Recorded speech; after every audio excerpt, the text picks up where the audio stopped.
2 Samuel chapter 13. After this, Absalom the son of David had a beautiful sister, whose name was Tamar, and Amnon the son of David loved her. Amnon was so troubled that he became sick because of his sister Tamar, for she was a virgin, and it seemed hard to Amnon to do anything to her. But Amnon had a friend whose name was Jonadab the son of Shimeah, David's brother, and Jonadab was a very subtle man. He said to him, "Why, son of the king, are you so sad from day to day? Won't you tell me?" Amnon said to him, "I love Tamar, my brother Absalom's sister." Jonadab said to him, "Lay down on your bed and pretend to be sick. When your father comes to see you, tell him, 'Please let my sister Tamar come and give me bread to eat, and prepare the food in my sight, that I may see it and eat it from her hand.'"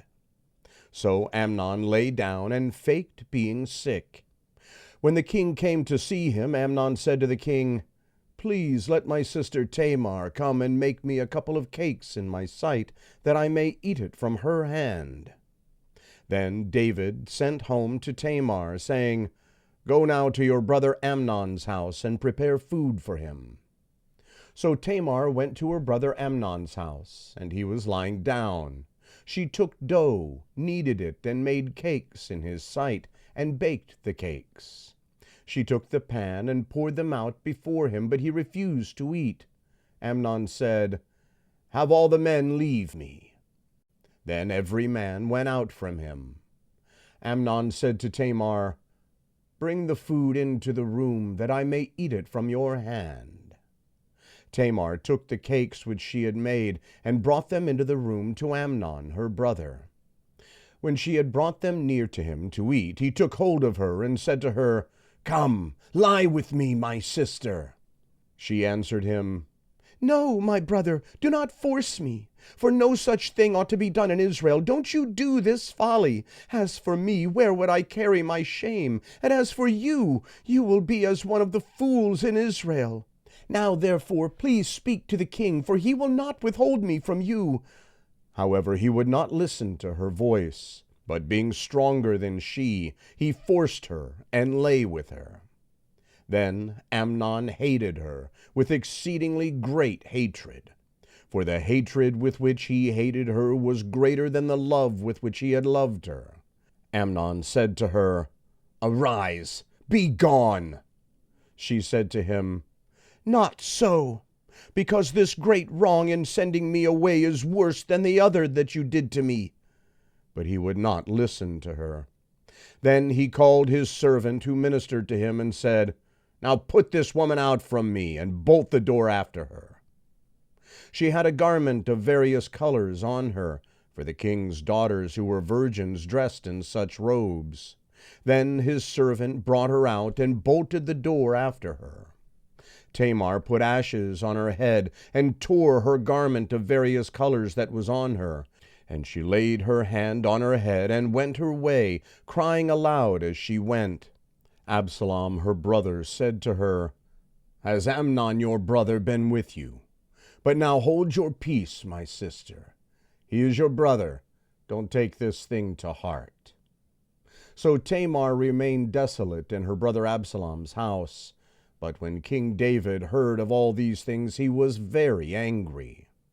Absalom spoke to Amnon neither good nor bad, for Absalom hated Amnon, because he had forced his sister Tamar.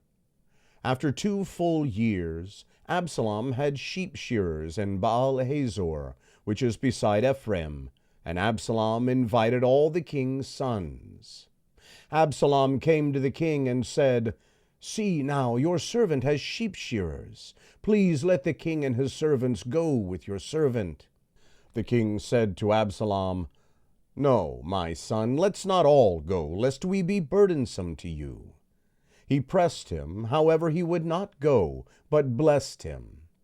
Then Absalom said, "If not, please let my brother Amnon go with us." The king said to him, "Why should he go with you?" But Absalom pressed him, and he let Amnon and all the king's sons go with him. Absalom commanded his servants, saying, "Mark now, when Amnon's heart is merry with wine, and when I tell you, strike Amnon, then kill him. Don't be afraid. Haven't I commanded you? Be courageous and be valiant." The servants of Absalom did to Amnon as Absalom had commanded. Then all the king's sons arose, and every man got up on his mule and fled. While they were on their way, the news came to David, saying, "Absalom has slain all the king's sons, and there is not one of them left." Then the king arose and tore his garments and lay on the earth, and all his servants stood by with their clothes torn. Jonadab, the son of Shimeah, David's brother, answered, "Don't let my lord suppose that they have killed all the young men, the king's sons, for Amnon only is dead. For by the appointment of Absalom this has been determined from the day that he forced his sister Tamar. Now therefore don't let my lord the king take the thing to his heart, to think that all the king's sons are dead, for only Amnon is dead." But Absalom fled.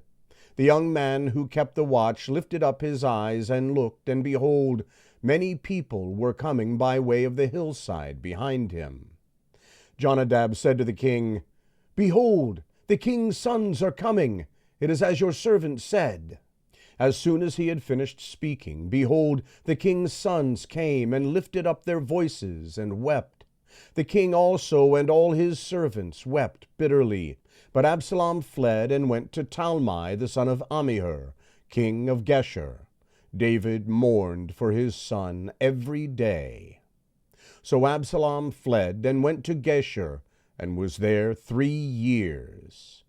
King David longed to go out to Absalom, for he was comforted concerning Amnon, since he was dead.